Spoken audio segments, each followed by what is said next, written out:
My dear students, आप लोगों का डाउटलेस टीचिंग आइडियाज में स्वागत है। मैं आप लोगों को इस चैनल के माध्यम से अंग्रेजी का अध्ययन करवाना चाहता हूँ। सबसे पहले आज हम आपको सेंटेंस बताएंगे। कल मैं एक वीडियो बनाया था जिसमें सेंटेंस के विषय में बताया था, सेंटेंस के टाइप बताया था आपको। अब सेंटेंस के भाव के अनुसार सेंटेंस को दो भागों में बांटा जाता है। कितने भागों में? दो। एक ऐसा सेंटेंस होता है जो कार्य व्यक्त करता है, जैसे Ram plays a game. Ram plays a game, इसका अर्थ क्या होगा? राम एक खेल खेलता है। इसमें जो है राम के द्वारा कोई कार्य किया जा रहा है। वह कौन सा कार्य किया जा रहा है? खेलने का। अब इसी के पैरेलल आप दूसरा वाक्य आप समझ लीजिए, Ram is a teacher. Is a teacher. अब देखिए, इस वाक्य में आपको यह बताया जा रहा है कि राम एक अध्यापक है। राम एक अध्यापक है। इस तरह से पहले वाले वाक्य में आपको मिलता है कार्य और दूसरे वाले वाक्य में मिलता है कथन। तो इस तरह से हम यह बताने के प्रयास कर रहे हैं, या यही सत्य है कि कार्य जो सेंटेंस होते हैं वो दो प्रकार के होते हैं, दो तरह के होते हैं। एक तरह का सेंटेंस होता है जो कार्य व्यक्त करता है और दूसरे तरह का सेंटेंस होता है जो कथन व्यक्त करता है। तो इस तरह से जैसे she did not sing a song। अब इसमें देखिए, इसमें बताया जा रहा है कि वह एक गाना नहीं गाई। अब यहां पर इसी तरह से कह सकते हैं she is old। she is old। अब देखिए, इसमें बताया जा रहा है कि राम, पहले वाले वाक्य में राम अध्यापक है, अध्यापक होने का कथन बताया जा रहा है। दूसरे बताया जा सी इज ओल्ड, वह बूढ़ी है। तो इस तरह से अब देखिए, she did not sing a song, इसमें गाने का काम नहीं करती है, काम हो रहा है इसमें। तो अगर आप ध्यान देंगे तो सीधे सीधे आपको लगेगा कि सेंटेंस दो तरह के होते हैं। एक तरह का सेंटेंस ऐसा होता है जो कार्य व्यक्त करता है, दूसरे तरह का जो सेंटेंस होता है वह कथन व्यक्त करता है। बस इसके बाद से अब हम चलते हैं टेंस की ओर। टेंस, टेंस की हिंदी होती है काल। टेंस की क्या हिंदी होती है? काल। काल किसका द्योतक है? काल समय का द्योतक है। काल क्या प्रदर्शित करता है? समय। काल क्या प्रदर्शित करता है? समय। जैसे राम एक खिलाड़ी है।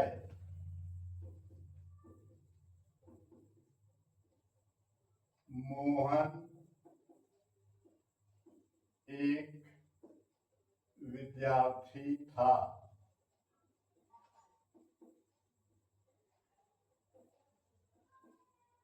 वह खाना खाएगा।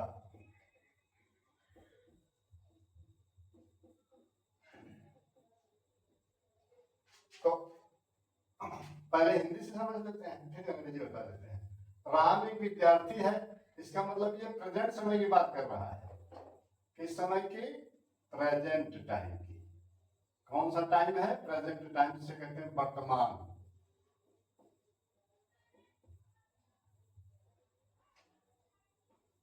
और दूसरा जो है पास्ट टाइम की बात कर रहा है।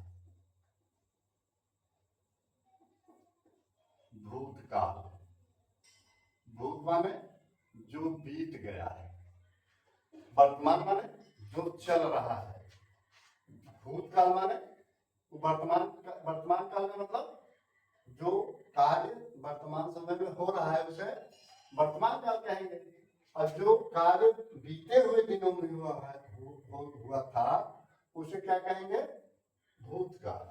और इस तरह से खाना खाएगा, यह जो है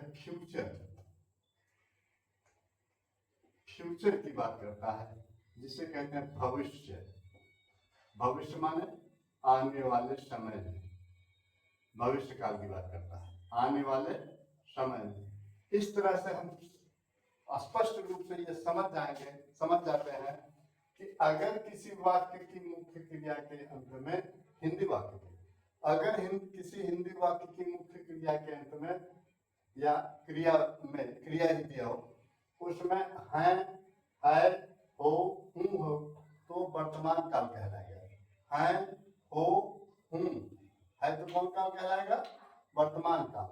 अगर किसी क्रिया के वाक्य के अंत में क्रिया के रूप में था, थी, थे है तो भूतकाल कहलाएगा।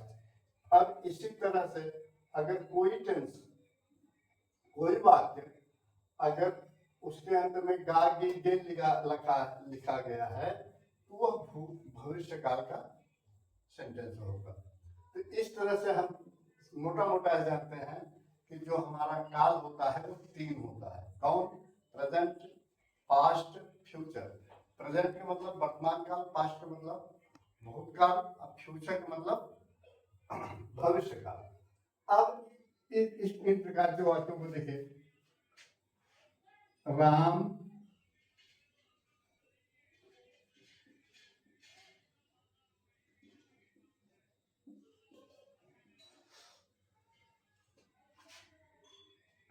goes to school daily. Ram goes to school daily। इसको देखिए। अब Ram is going to school। Ram has gone। Ram has gone to school।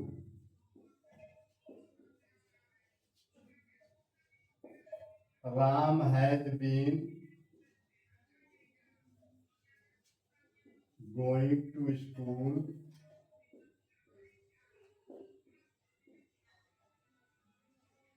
since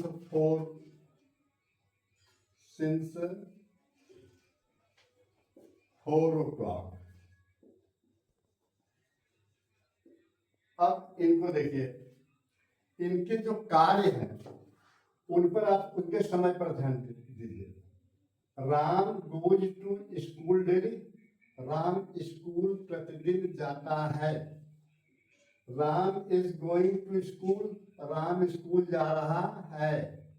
Ram has gone to school. Ram school जा चुका है। Ram is going to school since 4 o'clock।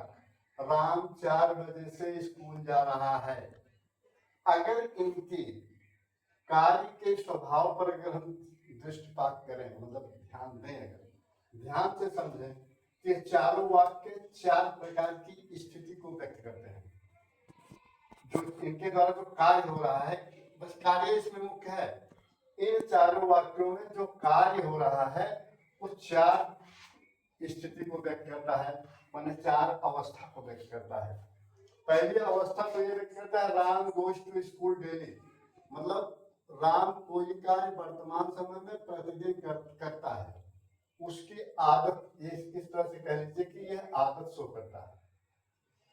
और Ram is going to school, Ram school जा रहा है, माने कोई कार्य वर्तमान समय में हो रहा है राम के द्वारा। तीसरा, Ram has gone to school, इसका मतलब ये हुआ कि राम कोई कार्य वर्तमान समय में कर चुका है। अब तीसरा, Ram has been going to school since 4 o'clock। अब अगर आप इस पर ध्यान दें तो इसमें जो है जा रहा है, माने वर्तमान समय की स्थिति लग रही है, लेकिन दोनों अगर तुलना करेंगे तो हम यह पाएंगे कि इसमें कार्य के होने का समय दिया गया है, कार्य कब से शुरू हो रहा है, और इसमें कार्य शुरू होने का समय नहीं दिया है। राम कब से स्कूल जा रहा है, इट इज अननोन। राम कब से स्कूल जा रहा है, इट इज अननोन, यह जानकारी नहीं है इसमें। लेकिन चौथे वाले सेंटेंस में यह बताया जाता है कि राम स्कूल 4 बजे से जा रहा है या 2 दिन से जा रहा है, इस तरह की बातें बताई जाएंगी। तो जब ऐसे वाक्य जो वर्तमान समय में कर्ता से संबंधित किसी बात को बताते हैं, उनके द्वारा जो कार्य किया जाता है वो वर्तमान समय में अगर बताया जा रहा है तो वह प्रेजेंट इंडेफिनिट होगा। क्योंकि वर्तमान शब्द जुड़ा है ना, वर्तमान का मतलब क्या होगा, प्रेजेंट, वर्तमान का मतलब प्रेजेंट, और इनडिफिनिट, इनडिफिनिट माने वर्तमान में जो कार्य हो रहा है वो निश्चित नहीं है, इनडिफिनिट है, अनिश्चित। डिफिनिट माने निश्चित, इनडिफिनिट माने अनिश्चित। तो जो वर्तमान में काम हो रहा है वह अनिश्चित है, उसकी कोई ये नहीं कि कार्य हो रहा है कि कार्य हो गया है, वो कार्य होता है, उसका समय निश्चित नहीं है, इसलिए इस तरह से प्रेजेंट इंडेफिनिट टेंस हो गया। फिर Ram is going to school, Ram school जा रहा है, इसका मतलब कार्य जो है लगातार जारी है। तो जब कार्य लगातार जारी है तो इसका मतलब there is continuity in the work, कार्य में निरंतरता है, कंटिन्यूटी, कंटिन्यूटी माने निरंतरता। There is continuity in the work is done by Ram but it is happening regularly in the time. ये वर्तमान इन प्रेजेंट टाइम में यह काम लगातार चल रहा है, इसलिए इसे कंटिन्यूअस, कंटिन्यूअस माने लगातार, है लगा है इसलिए इज लगा है, प्रेजेंट इज लगा है तो प्रेजेंट, और लगातार हो रहा है तो कंटिन्यूअस।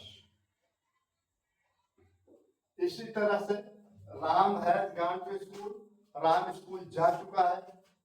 इसमें ये जो तीसरा वाला सेंटेंस है वो यह शो करता है कि राम के द्वारा जो कार्य है वो संपन्न हो गया है। पहले वाले में राम के द्वारा कार्य किया जाता है, लेकिन उसका कोई टाइम टेबल है, फिक्सेशन नहीं है कि किस समय किया जाता है, उसकी आदत है, वो इस कार्य को करता है, इतना समझिए। और तो प्रेजेंट इंडेफिनिट टेंस माने present indefinite tense shows an habit, it is habitual, मतलब ये किसी की आदत को शो करता है। जैसे कुत्ता भौंकता है तो उसकी आदत क्या है, भौंकने की। मैं खाना खाता हूँ, मेरी आदत क्या है, खाना खाने की। वे लोग मुझसे चिढ़ते हैं, उनकी आदत है।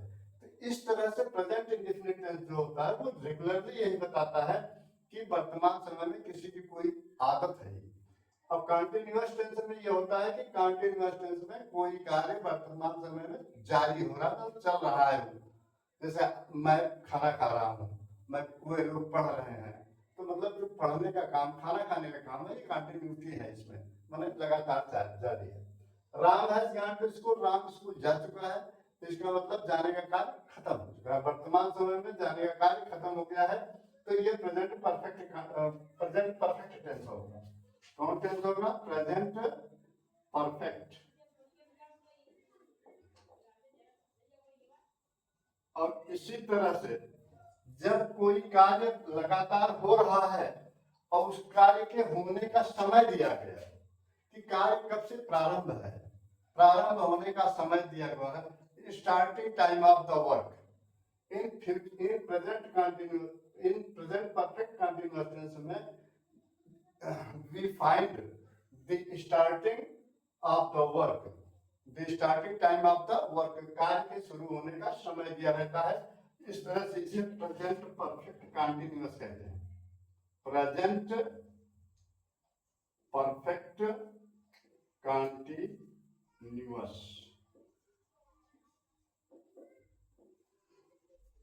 अब इस तरह से हम पाते हैं कि जिस तरह से हमने बाटा की टेंस 3 होते हैं, प्रेजेंट, पास्ट, फ्यूचर, उसी तरह से कार्य की दशा के अनुसार, कार्य की स्थिति के अनुसार हम पाते हैं कि कोई भी टेंस में 4 अवस्था में कार्य पाए जाते हैं। एक टेंस होता है जो किसी की आदत व्यक्त करता है, एक टेंस होता है जो किसी कार्य को लगातार जारी है, एक जो कार्य संपन्न होने का समय बताता है, और एक कार्य कब से शुरू है उसको बताता है।